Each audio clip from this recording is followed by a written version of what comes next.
Hello ladies and gents, I'm the Beanie 101 and I'm back with some more NHL 18 franchise mode with the Vegas Golden Knights, and we are just about to start Season 2 after a fairly decent NHL draft and free agency signing. If we go to edit lines, we can have a look at what our current lineup looks like. And the basis of our lineup this year is that we have got a little bit younger. Our top players are Ryan Strome, who's developed quite nicely after we acquired him last year. He's got 88 for offensive awareness, which I like for a first-line player. He's not got the greatest of shots, but he's got some decent skating, and he's got okay hands, but he's the type of player that is going to develop quite nicely, I think. Sam Reinhart is only 22 years old, and he's a low elite player, but he has some elite playmaking tendencies already. Great discipline, great offensive awareness, really good puck skills, and he's no slouch on the defensive side of the puck either. 87 for defensive awareness and 88 for stick checking. Not a terrible shot either. We did lose James Neal. So we've brought in Radim Vabata because he's got not a bad shot on him, and he's got okay offensive awareness, so he should be able to keep up with the rest of our first line. We brought in some experience in Patrick Marleau. He should be able to help our youngsters out a treat, and it looks like he's still got the skating ability that should let him hang with the youngsters. William Karlsson, we were really impressed with last year. He had a very good season if we go to his career stats. He had a career year last year. He was centering our second line for the entirety, getting a little bit of power play time as well, but he ended up with a 20-goal season, 30 assists, 50 points. He was a -2, which for a team which had an okay record, but more or less missed the playoffs. -2 I'm okay with. 20 points on the power play. He was a power play master. He got 8 of his goals on the power play as well. So we're definitely going to be giving him the chance to succeed here. David Perron is back as well for another year. Another player that we want to add a little bit of experience to our lineup, and he's got a decent enough shot. He should be an all-round decent player for us. Our third line sees Alex Took move up from someone who was on our fourth line for the majority of last year. He is benefiting from some high morale, so he's currently an 81 overall, and he's got some good skating. Considering he's a power forward, he's got some very good skating. His balance as well, 87 already. That's only going to get better, and he's got a decent shot. His offensive awareness is a little bit lacking, which is why he's on the third line. Hopefully he can develop as the year goes by, and we can consider moving him up to the second line if things go really well. Riley Smith was subjected to our third line for the majority of last year, and he ended up with 36 points, which I'm okay for a third liner. He did also get 13 points on the power play, which was pretty good. He's probably too good for a third liner, if I'm completely honest. So we're definitely going to try and get him some power play time. Riley Sheehan was okay. Probably a little bit disappointed with how Sheehan did last year. 26 points. He was outshone by a number of other players on our team last year, most notably Jay Beagle, who was on the fourth line all year long, ended up with more points. I'm loving Jay Beagle on our fourth line. We've got someone with 85 face-offs in all defensive situations. Jamie McGinn did okay. And Nastrazil had a fantastic year in the AHL, another player who is benefiting massively from an increase in morale, so he has found his way onto our fourth line. So our forward lineup, although we're lacking any stars, I am quite happy with how it is built so far, and I think that we're not necessarily going to pull up any trees, but we should be middle of the pack, and with a bit of luck, our first line should be doing the business. On defense, Shea Theodore has developed quite nicely indeed to a decent all-around D-man. He's got a great shot. He's got okay puck skills. I'd like to see his passing and his playmaking ability a little bit better. And his skating is also probably not good for a top pairing, but he's the best we've got. In the AHL last year, I think he played the majority of the year in the AHL. Yep, 79 games, 29 points. That's okay. That's okay, but he got 23 goals. So he was very much a goal scorer. If you look at how many shots he took, where are shots? Where are shots? Here we go. He took 191 shots in the AHL last year. That is a ridiculous amount. So he's definitely going to be a trigger man on our power play. Hopefully he can do us some good stuff on the power play this year. Next to him is Travis Hamonic, our best defenseman, and overall I'm kind of a little bit worried about our D-men. I would like to maybe bring somebody in to our defensive core just to bolster it up a little bit. But I'm okay with Travis Hamonic. He had a decent enough year last year. He was able to contribute both sides of the ice, and he's a big physical D-man, and certainly I quite like the physical D-man on this game so far this year. Goligoski is there to give us some offensive awareness on the back end, very much a power play quarterback, so we'll see how he does this year. He's still got the skating ability to hang with the big boys despite him being 33. Defensively, he's maybe not quite so good, which is why I'm going to pair him with John Merrill, who's bit more of a stay-at-home defenseman, but can also get stuff done as well. 82 offensive awareness is not bad for a defensive D-man. Alexiak is just a big body. He's a big physical presence, an intimidating presence. He's not going to do much elsewhere. I'd like to maybe get someone who's still got similar size to Alexiak, but has a little bit more culture and a little bit more puck skills to help out our forward core. And Bogosian, he's our third line D-man now. He was terrible last year. He took 123 shots and got 5 goals, 12 points, but more importantly, he had a career worst minus 28. Not very good on the plus minus. His giveaway takeaway ratio was terrible as well. He did block a fair number of shots and he did create a fair number of hits. That is good, but he got the puck taken away from him quite a lot. His passing and his puck control at 84, so I'm expecting a little bit better. Maybe his deking and his hand-eye isn't quite good enough to pick up loose pucks. We'll see. The jury is still out on Bogosian, that's for sure. And our goalies, we have Marc-Andre Fleury, who is now an 87 overall, quite happy with him in net. And Mark Hutchinson had a great year last year, so more than happy to have him back as a backup. Our AHL lineup is looking pretty tidy. Dalacole improved quite a lot in the off-season. I think he went from a 73 to a 77. He's low elite. Someone else that we traded for when we got Ryan Strome. I'm hoping that he's very much going to be able to crack our lineup in the not too distant future. You can see that he has a lot of attributes already that are going to see him do well. He's got great skating. His balance might be a little bit low. For someone of his size, he's going to get knocked off the puck a little easier than I would want. His shooting is already pretty good. And for a 77 overall, his shooting is what I would consider to be very, very positive. His puck skills are all right. I'd like that passing and puck control to be up a little bit. I'd also like that offensive awareness to go up a bit, and his poise is only 72. So I'm thinking Dal Cole could be someone who we sit in the AHL for maybe half a season, 25, 30 games or so, maybe, and then take a look at and see how he has developed and if he is doing well. The AHL team is stacked, so the AHL team should be doing well this year, and that means that their morale is going to do well. Reed Duke developed quite nicely. I think he's gone from a 72 to a 76. He's medium top 9 potential, so the jury's still out on whether he will for us. But what I can see already is that he has a lot of skating speed.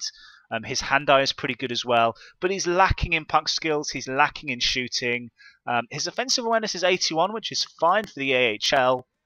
And his defensive game is starting to come up a little bit. He might be a third liner at some point in his career, but he really needs to crack on and have another good year in the AHL to be able to do well in my lineup. Brendan Gaunce is nearly there. He's 24 years old, so we're not going to get much growth out of him. He's high bottom 6 potential, and you can see he's a little more rounded out than Reed Duke is at the moment. He's pretty slow, but he's got 80s in pretty much all attributes. Another year in the AHL, and Brendan Gaunce might be ready. He could be a fourth liner already. I would think he probably needs to develop that skating a little bit more. He's a little bit slow. Blandisi was a free agent pickup last year who did very, very well for us. So here's hoping that can continue. Cadiles is another. I think he was 74 overall, so he's gone to 77. Medium bot potential. He's a pretty well-rounded player, to be perfectly honest. Got good strength, got good physicality. He's got decent skating, and he's got decent all-round ability. Poise 71. He probably needs some NHL time. I would think that if we brought him up as a 77 overall, morale would maybe increase his attributes a little bit more. So he's certainly a serviceable fourth liner. Tyrati is a free agent pickup that we got this year. He's 25 years old. He's never quite made it. However, he's got a pretty decent shot for somebody who's only a 75 overall. So I'm willing to give him a chance. He's pretty weak in terms of physicality. He's only got 72 for checking and aggressiveness. So we'll see, but I'd like to think that he's going to get plenty of goals in the AHL this year. Tomachuk is a 76 overall that we've got on our third line, so he's going to be doing fine. Henrik Samuelsson, another pickup this year. Probably not quite as well rounded as Tyrati. He's got a long way to go, but he is pretty physical. He's got good aggressiveness and body checking, and he's got great strength. He's 24 years old, so he might grow a little bit more, but because he's medium bottom line potential, the likelihood is he's probably going to stay high 70s and might crack 80 overall if we're lucky. Fine for the AHL. Taylor Lear is unfortunately centering our fourth line because he's got semi-decent face-offs. Another player that had a great year last year, so hoping for more things for him. I'm going to move on a little bit quicker now. Our defense, Joe Morrow was actually on our NHL lineup last year and had pretty low morale because he didn't get that many games. I'm hoping that he's going to be far too good for our AHL team, and he's going to be able to get some morale up.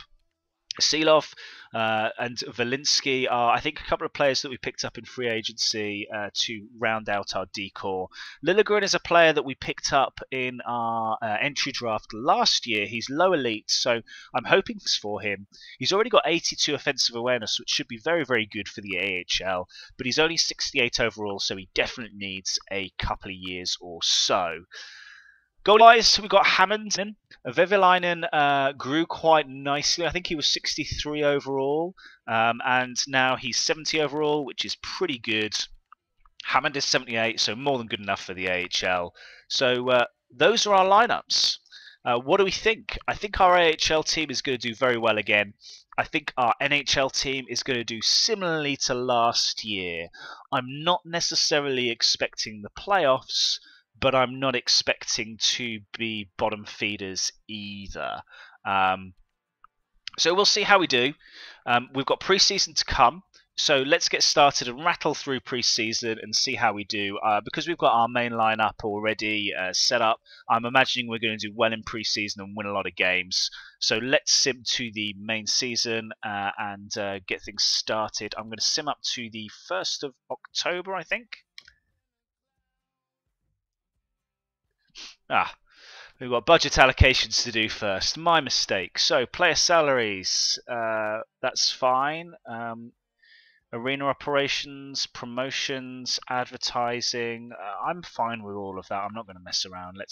Oh, they want to give some more to arena operations. Oh, I've got more funds available. Let's do some promos. Let's do some advertising. I'm going to give myself plenty of arena operations, and that'll do. Save budget. And I need to assign my promotions as well. Let me get this done off screen, and I'll come back to you when we get into the simming. So now we're simming, and we start with a 1-0 win against the LA Kings. We lose to the Sharks. We beat the Oilers 5-2. We've got a scouting assignment to do, so let's get started with all of that. Let's do let's do the forwards in the queue for a week. We beat the Coyotes, we beat the Canucks, we lose to the Flames in overtime, and John Merrill is injured already. God damn it. And we lose to the Ducks. Do defenseman 1 week in the queue, players on waivers. So let's stop the simulation and just take a look at see who we've got. So essentially we've got Strome, Carlson, Sheehan, Bellemare and Beagle. Bellemare did great in the AHL last year, so I'm more than happy to have him as a scratch starter and maybe slip him in somewhere along the lineup. In fact, it might be worthwhile sticking him in for Jamie McGinn. On left wing we've got Perron and Marlowe. On right wing I'm hoping we've got a few more. Reinhardt, Smith, Tuch, Verbata, Nistrazel and McGinn. McGinn's earning $3 million, so that's a contract that I would quite like to shift. And on D, we've got Hamonic, Theodore, Merrill, Goligoski, Bogosian, Oleksiak, and Nate Schmidt. We're giving him a bit of a chance this year. He's going to very much take the Joe Morrow position. We'll see how he does. We will see how he does. So I don't think there's anybody else that I actually want to mess around with. In fact, there's potentially someone else that I can move up from the AHL. We'll see. Part of me feels Delacole definitely needs another year in the AHL, but maybe somebody like Blandisi or no, Coca is a D-man. Komashuk, how's Komashuk looking? He's not got good hockey sense, so maybe Brendan Gaunce. It's time for him to come up, and we've got another fourth liner, and see how he does there. But we're okay. We don't need to put anyone on waivers right now, so let's get simming. I'm going to sim all the way through the first month of the season and see how we do. So we're going to sim all the way up to the Washington Capitals, and that may as well be our game of the week. So let's get going. Simulate. And I'm going to have some scouting assignments coming up. So Anaheim is going to be first. It's going to be a good year for rookies, apparently, says our amateur scout. So first up, Anaheim. We lose 3-1. So we've done the Q 3 times. Let's do goalies for a week. Chicago. Oh, why does this game keep coming up with all these? Good job, good job, good job. I wanted us to win our home opener. Oh, well, that's sport, what we did against Chicago. We obviously beat them. But we've got 15 grand as a result. So did we win? We won 2-1, which is great. Nick Cadiles is being injured with a mild concussion. That's our AHL lineup. Let's... So all we've done is brought people up. Lear's moved up, Samuelson's moved up, and Steenberger's come in. Can we win against Tampa Bay? Ha! John Merrill is injured again. So a simple substitution. Nate Smith comes in. I don't think Merrill was on our special teams. Oh, he was. Fine. That's okay. We win against the Tampa Bay Lightning, which is a good start. 2-1 for the start of the season. Let's now go to the O for a week. Columbus is up next. Can we beat Columbus? Oh, Cadiles. Just go best lines. We lose against Columbus. We beat the Avalanche. Tyrati.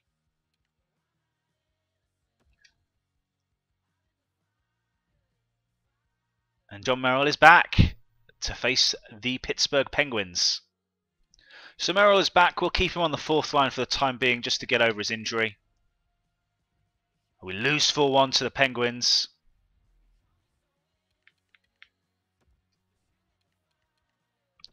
Defenseman for a week in the queue. In the OHL. We lose to the Capitals. We beat the Wild quite convincingly, and we beat the Hurricanes as well.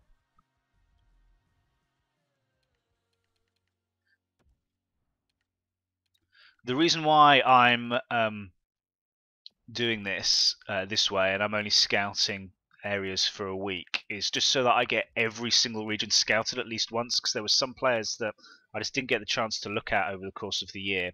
So how are we sitting? We're doing okay. We're 5-4, so we're going to be pretty middle of the pack after our first month.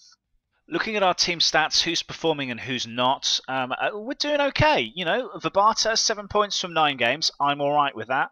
Reinhardt is carrying on, I think, from pretty much where he left off. Interestingly, the plus-minus for everyone doesn't seem to be anywhere near as bad as it was. Bogosian's a minus player already, and it looks like our bottom D pairing might not be doing quite so well. Strome has started off with 5 assists. That's all right for a playmaker. Jay Beagle is still doing work on the 4th line centre. Amazing. He's outperforming Perron, Marlowe, McGinn, Took. Carlson has had a rocky start to the season. It looks like we've been very, very much short of goals. And we've done nothing on the power play. We have no power play points at all. Please tell me that can't be right. We've done 9 games. We've not scored in 9 games on the power play. So we're sitting middle of the pack. We're sitting 4th in the Pacific. Wow, goals for per game is 1.78. That's terrible. Goals against is 2. So defensively, we've actually been okay. Power play goals, 0. 0. In 34 attempts. Our power play percentage is 0. What on earth is happening? Now this power play unit should be doing okay. Reinhardt, 89 offensive awareness. Strome, 88. Vibata, 86. Goligoski, 88. Theodore, 86. What is missing?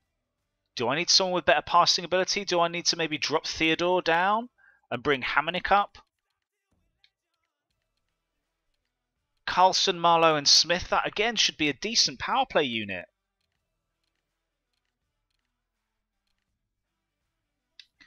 Alright, maybe we were too stacked on the first power play unit, so shifting Theodore and Hamonic might have an impact. I don't know. I don't know. Let's give that a go and see how it works. So now we're going to go into our game of the week, and that is going to be against the Washington Capitals. So wish me luck, and we'll be back soon. Hello ladies and gents, and welcome to the T-Mobile Arena, where your Vegas Golden Knights are taking on your 6-5-1 Washington Capitals. Alex Ovechkin is in Vegas. Can the Golden Knights keep him quiet? Starting in net for the Caps is Braden Holtby. An indifferent start to the season, as well as Marc-Andre Fleury for the Vegas Golden Knights. Pretty good goals against average. Pretty good save percentage. It's a battle of the goaltenders. Let's see how this one plays out. Vegas win the opening face-off. Play it down to the wing. Back to the D-man. And it gets dumped in. And we move onwards. Later in the first period, Vegas find themselves on a 5-on-3. The puck gets cleared down the ice by Washington on the penalty kill. Theodore is back to retrieve. He plays it out to the wing. Reinhardt plays it further down to Vibata. Tries to get a shot away, but he ends up playing a very nice little pass to Sam Reinhardt, who makes no mistake. Braden Holtby really left with not much that he could do there. The 5-on-3 power play really does make a difference here, and the Vegas Golden Knights, after their power play woes, finally have a power play goal on the cards. Reinhardt is pleased. I think the whole of the Golden Knights dressing room is going to be pleased that they finally got that monkey off their back. The power play is up and running.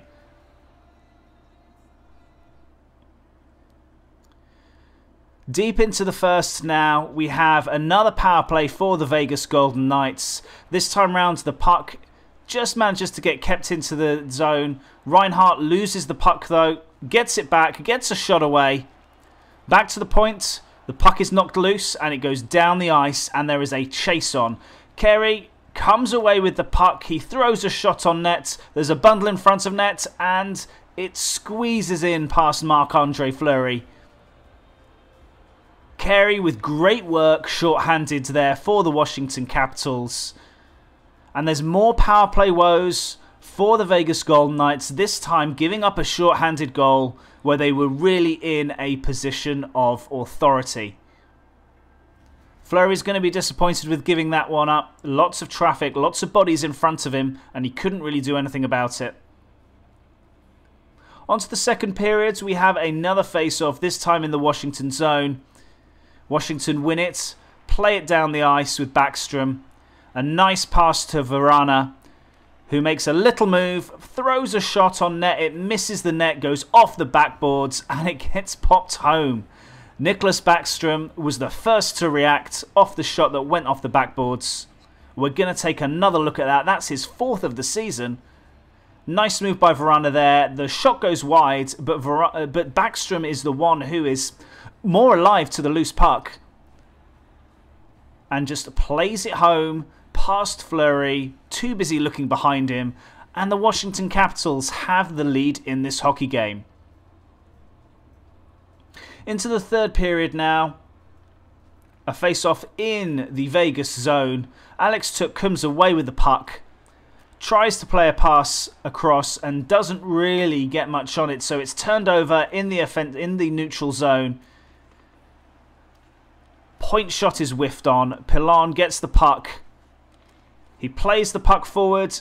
It goes behind the net. Wilson plays it in front. And Pilon did not give up on the play. He drove to the net hard and got his rewards.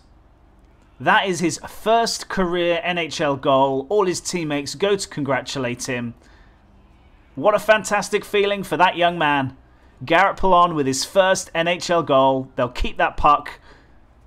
No doubt that will be sent home to mum and dad. Pride of place on their mantelpiece. Another look at that goal here. The puck ends up behind the net. Tom Wilson plays it out in front. And Pilon, who had not given up on the play at all, got himself open. And the puck flies over the glove side shoulder of Marc-Andre Fleury. And Washington have that extra goal that they so desperately wanted. After all the power plays that they've had to endure, they have a 3-1 lead. Later on in the third period, the puck gets played across to Ryan Strome, who one-times it past Braden Holtby. Sometimes the best goals are the most straightforward. Puck into the middle, one-timer, blast. Another power play goal for the Golden Knights. And more importantly, Ryan Strome is off the mark for the season. That's his first of the year. A late acquisition in the season last year. Strome did alright for the Golden Knights last year, and he's started as the first line centre for the Golden Knights so far this season. And that is his first goal 10 games in. Vrbata and Goligoski with the assists. And there we have to the back end of the game. The dying seconds tick through. Backstrom is with the puck down low. Vegas get the puck away, but don't really have enough time to get a shot on net. In disgust, the puck gets dumped in, and unfortunately your Golden Knights come out losers on the end of this bout with the Washington Capitals. The team goes to congratulate Braden Holtby. A job well done for him. Marc-Andre Fleury will not be happy. The fact that some rebounds and some lucky breaks really went the Capitals' way when Vegas had all the pressure and so many power play opportunities. There's another look at the Strome goal that made it a little bit of a more even scoreline. And as we'll see from the stats soon, the Vegas Golden Knights were more than competitive in this game. The Capitals just capitalised on their chances far better than the Golden Knights, who had plenty of looks on the power play. And although they do have their first power play goals, they were 2 for 8. Washington were very ill-disciplined, but 5 on 5, they were by far the better team. Time on attack, shots, hits, all very, very even across the board. Washington just sneaking it on the face-offs. And really, Vegas have only got themselves to blame. They have to look at their power play and see how they can make that a more potent weapon for them going forward. Holtby with the first star, Carey with the second star, and Vrbata picks up a pair of assists to be your third star on the night. So there we have it, ladies and gents. A disappointing 3-2 loss to the Washington Capitals. Fortunately, our power play decided to show up for the first time this year. It's taken us a month to score a power play goal. And just like waiting for a bus, You wait ages for one, and then two turn up at once. We got 2 power play goals to get our PP kicked off. But we do now have a record of 5-5. A little bit of a up and down start to the season, I suppose you could say. We're currently 5th in the Pacific Division. The San Jose Sharks are way up there, along with the Coyotes doing great guns this year. The Ducks and the Oilers struggling in 7th and 8th place. If we go across to the Central, you've got the Blues that have had a hot start. The Blackhawks and the Stars are doing well. The Jets, after having a very good season last year, have had maybe a little bit more of an indifferent start, but it's very, very tight. Even the Avalanche are not too far behind, which is what you'd expect this early in the year. The Atlantic, however, they've got some horrible teams. The Lightning are running away with it with an 8-2-2 record, but down at the bottom, you've got the Maple Leafs, the Bruins, and the Detroit Red Wings that have had a horrible start to the season. All 3 of them have gone 3-9. The Maple Leafs gone 3-9-1. Not a good start for them. The Metropolitan looks like this. You've got the New Jersey Devils at the bottom again. With a 4-6-2 record. They're not too far away from the rest of the pack, though. The Islanders have had an indifferent start, but everybody else seems to have been winning the vast majority of their games. It looks like the Mets is a very strong division this year. Penguins on top, but the Flyers, Rangers, Hurricanes, Capitals, and Blue Jackets are not far behind at all. And there you have it. Radim Vrbata is definitely our best points getter so far. He's got 9 points on the season in 10 games. Pretty good going. Reinhardt is picking up where he left off last year with 7 points so far. And Ryan Strome got his first goal of the season in our last game and has 6 points. I'm trying to remember how well he did last year. He ended up with 52 points. So he's not a million miles away. He's on pace for a similar sort of year. Hoping that his shooting percentage can go up from the 4% that it's on at the moment. And generally speaking, we've struggled to score goals. Perron doesn't have a goal yet. Marlowe has 2 but only 1 assist. So our second line is really desperately struggling. Hoping that we can kickstart that into action. On D, how are our D-men doing? Merrill, Theodore and Goligoski each have 2 points.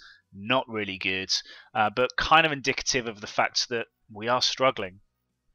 Goalies, Fleury and Hutchinson are doing quite well. Hutchinson, yet again, is having a cracking year as a backup. How did he do last year?